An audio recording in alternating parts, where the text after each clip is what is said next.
My name is Kim Vermark. I am the author of the book series, The Chronicles of Nadine. And today I'd like to chat to you about sharing your tribe or choosing your tribe more specifically. So, in the journey of being an author, I found a couple of things that not everyone can be on your tribe when you are becoming an author. That doesn't mean that you're going to be excluding other people from your tribe. In fact, what you can do is you can have a couple of different teams. So when I'm sharing information about my book and it's got to do with sales, then I'm quite happy to chat to other people who are very sales driven. I can share ideas with them. If I'm speaking to people that like investing and who may be considering retirement annuity, then I can chat to them about how a catalog of books actually helps to build in resources into your life in the future. But when I'm talking about actually writing and the process of writing, I tend to get pretty excited about it. And then there's certain friends who just actually can't share that journey.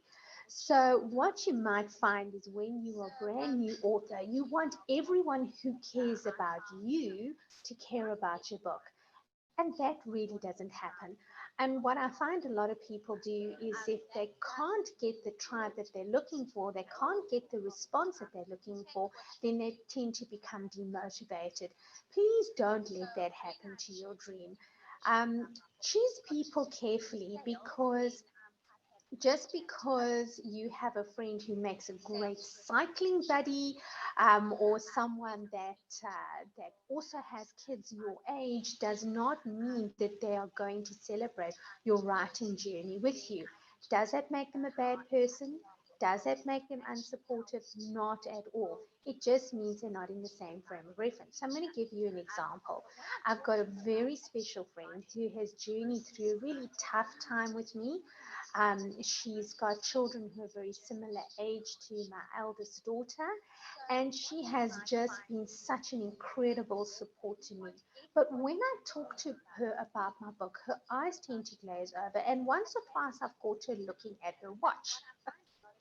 But when we're talking about her career and things that we have in common, then she is very animated and excited. I'm not taking her off the Christmas list, but what I am doing is I've decided I'm not going to speak to her about my book anymore. There are a number of platforms that you can join as an author. I've got a group that encourages each other when it comes to writing. We will say we're having a writing sprint, and then we will all join in and see how many words we can get out in that time. I have another group that teaches about social media. So when I am interested in building my brand online, I will engage with those people because they're all on the same page in terms of building a brand online. But many of them are not interested in my genre or my process. So, my encouragement to you is to choose the people that you are intending to share information about your book with very carefully.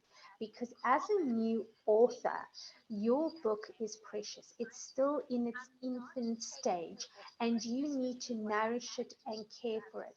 So, when you are a parent, what I found when I had my first child, there were some people that I stopped visiting. That didn't mean that they were bad friends. It meant that they were in a different life cycle to me. So if my little baby who had fatty fingers wanted to touch on their glass table, it would fill me with anxiety. And I wanted to try and stop my child from doing it. And I would get upset with the child. But actually, I couldn't get upset with the child and I couldn't get upset with the person I was visiting. I just was going through a season where I couldn't journey with having a baby with that person. And then as we got older and I had babysitters, then I could reintroduce those friendships into my life because then my child wouldn't be bothering me and putting their hands on the glass coffee table. And so too it is with you when you're writing a book.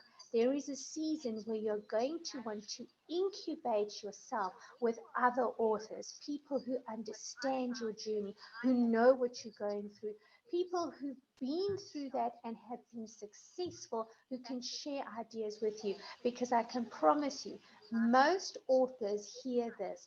When are you going to start earning money from this book? Why don't you give it up and get a real job? It doesn't work like that.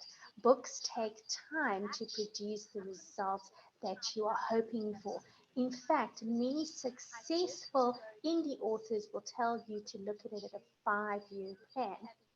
And if you are a business owner, most business strategists would tell you to look at a business from a 5-year plan.